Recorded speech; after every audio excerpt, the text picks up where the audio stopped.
Hello students, मैं श्री दीपचंद चौधरी महाविद्यालय ललितपुर से।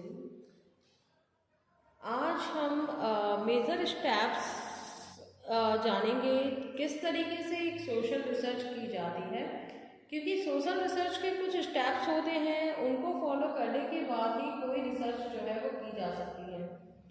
तो सबसे पहली चीज़ आपकी आती है, क्योंकि रिसर्च तभी होती है जब कोई समस्या जो है उत्पन्न हो जाए या कोई प्रॉब्लम जो है वो क्रिएट होती है।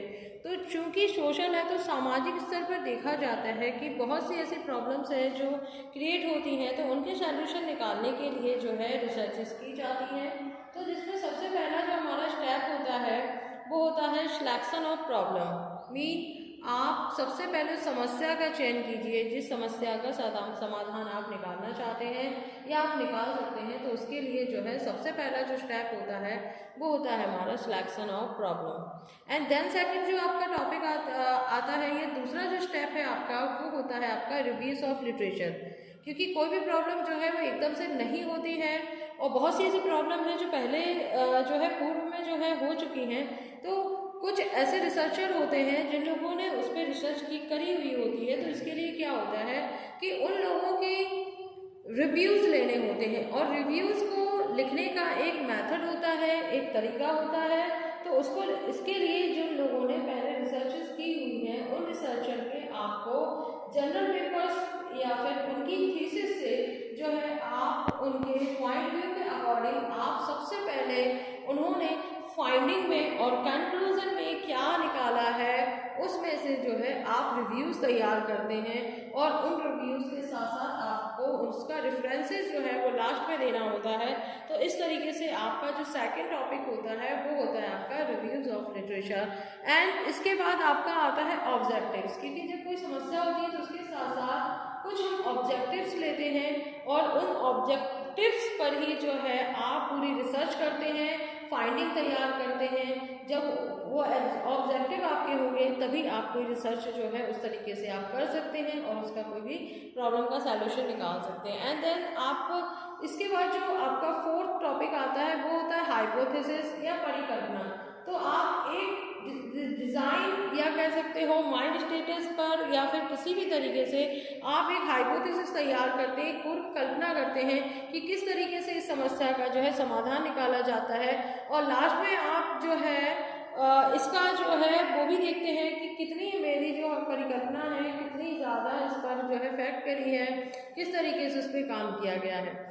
इसके बाद आता है मेकिंग ऑफ रिसर्च डिज़ाइन या मैथोडोलॉजी। अब मैथोडोलॉजी का यूज़ करने का मतलब ऐसा है क्योंकि इसके साथ साथ जब आप डेटा कलेक्ट करते हैं या फिर आप डेटा कलेक्ट करते टाइम किस तरीके की चीज़ों का यूज़ कर रहे हैं, तो उसमें मैथोडोलॉजी में स्पेशली आप जैसे कि इंटरव्यू शेड्यूल का आप यूज़ करते हैं। इंटरव्यू शेड्यूल के साथ साथ आप क्वेश्चनर का यूज़ करते हैं। जैसे क्वेश्चनर का जो यूज़ होता है वो ओनली एजुकेटेड पर्सन्स के लिए हम करते हैं, नॉन एजुकेटेड पर्सन्स के लिए हम इंटरव्यू कम शेड्यूल का यूज़ कर लेते हैं। तो इस तरीके से किस तरीके से आपने डेटा कलेक्टिंग की है, प्लस इसके साथ साथ आप एनालिसिस उसका कैसे करेंगे।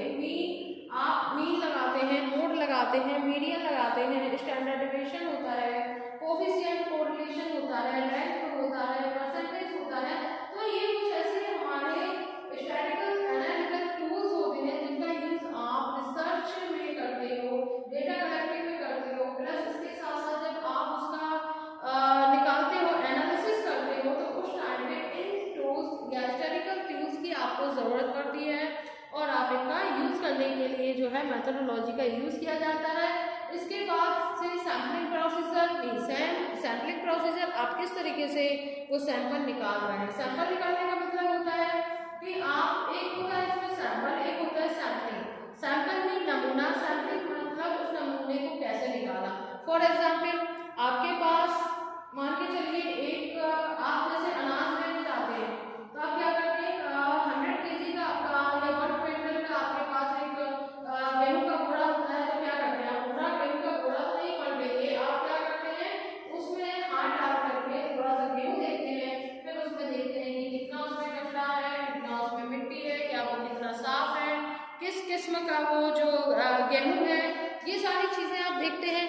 तो देखना कैसे आपने उस सैंपल को कैसे निकाला वो कहलाता है प्रोसीजर, इसके बाद डेटा कलेक्शन जो आप करते हैं, डेटा एनालिसिस जिसको आपको करना है, डेटा एनालिसिस में ही आप सिंपली आप जो स्टैटिकल जो टूल्स होते हैं आप उनका यूज करते हैं। इसके बाद आता है आपका फाइंडिंग में जो आपने रिसर्च करी हुई है उसको आप टेबल्स में डिवाइड कर करके आप लिखते हैं कि कितना परसेंट या कितना क्या चीज़ हमें कहाँ से मिली है, वो सारी चीज़ें जो है आप फाइंडिंग्स में आप उसमें इंक्लूड करते हैं।